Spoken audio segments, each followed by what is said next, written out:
আর ফেসবুকে আগে সবাই দেখেছেন, তাই তো? আচ্ছা, ঠিক আছে, গট দ্য পয়েন্ট, বুঝে গেছি।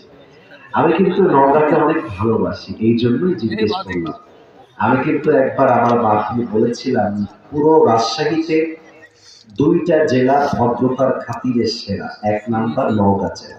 এটা আমি বলেছি, এটা এখানে বলছি, তার আগেও বলেছি।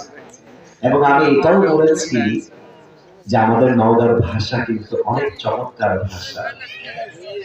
ওই যে একটা ভিডিওতে সেই দিন দেখছিলাম, বলছিলাম যে একটা মেয়ে আর একটা মেয়েকে বলতেছে, মানে স্কুল ফ্রেন্ড, ছোট ছোট বাচ্চা, কিরে দিয়ে কিনকে আসো, আমি তো ভালোই আছি, তুই কিনকে আসো, আমিও ভালোই আছি, মেলা করেন থেকে তুই স্কুল আসিস না, তোর কি হচ্ছে? ওই মেয়েটা বলছে আমাকে দাদি যেন অসুখ হচ্ছে, বিয়ে করলে হবে, স্কুল আসতে হবে না রে বা, ঠিক না বলেছে।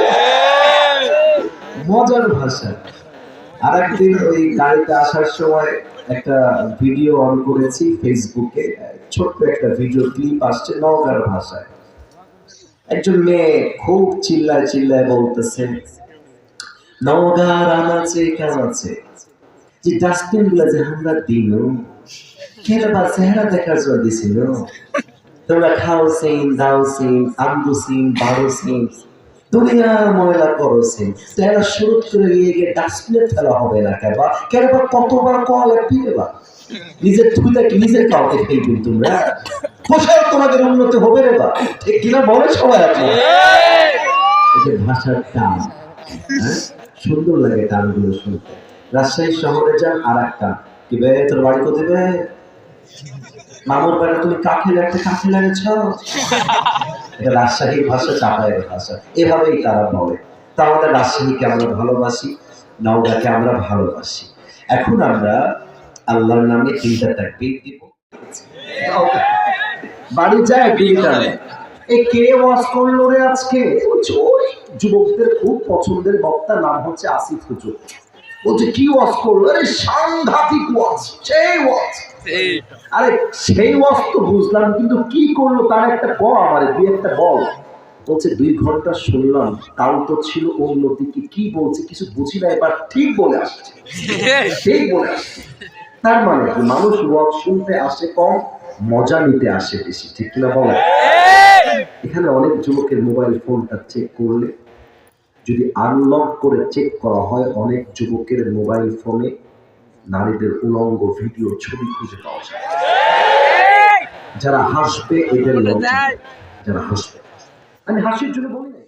নওগাঁ শহরে যত মেয়ে প্রেম করে বেড়ায়, দেখবা তার 80% মেয়ে বোরকা ওলিদাই প্রেম করে বেড়ায়।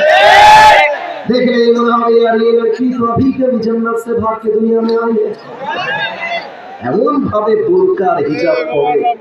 কিন্তু আমি যখন দেখি বোরকাওয়ালি মেয়ে টিকিস পিটিস করতেছে, আমার কানে কানে বলতে মনে চায়, তোমার বোরকার উপরে ফিটফাট, ভেতরে পুরোটাই সদর ঘাট। পেছনে ধরো তো, ধরো তো, ওই যাও তোমরা, তোর বউ জীবন পাবি না রে, খবরদার। আমি বলি, আমরা যে 1 ঘন্টা যাবত ওয়াজ করেছি, একজন কি জান্নাত হয়েছে এই মাহফিল থেকে? আরে আমার তো মনে হয় 1 ঘন্টা কেন, ফজর পর্যন্ত ওয়াজ হলে কেউ বাসায় ফিরে যাবে না।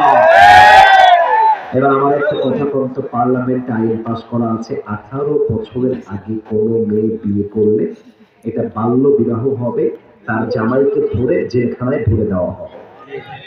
ঠিকটা একটু পরে, আগে আমার প্রশ্নটা বোঝেন, তারপরে ঠিক বলবেন। এই কেন ভাই, কথা বলতে দাও, আগে রিয়াকশন দেয়, কথা বুঝে রিয়াকশন। 18 বছরের কোনো মেয়ে যদি বিয়ে করে, পার্লামেন্টে আইন হচ্ছে 18 বছরে এসে বিয়ে করতে হবে। 18 বছরের আগে বিয়ে করলেই জামাইকে জেলখানায় গিয়ে ভরে দেওয়া হবে, হালাল বিয়ে করার অপরাধে। আমার প্রশ্ন, 18 বছরের আগে কোনো মেয়ে যদি হালাল ভাবে বিয়ে করতে না পারে, 17 বছরের যে মেয়েটা টিকটকে জামা খুলে নিচে বেড়ায়, তার জন্য আইনটা পাস হবে কবে? 18 বছরের আগে কোনো মেয়ে যদি বিয়ে করতে না পারে, 17 বছরের যে মেয়েটা রাস্টেল পার্কে বয়ফ্রেন্ড নিয়ে প্রেম করে বেড়ায়, বাদাম খায়, তার জন্য আইনটা পাস হবে কবে? যুবক ভাইরা তার মানে হারাম বিয়ে করতে গেলে আইন আসে, হারাম ভাবে প্রেম করলে আইন নাই বাংলাদেশে।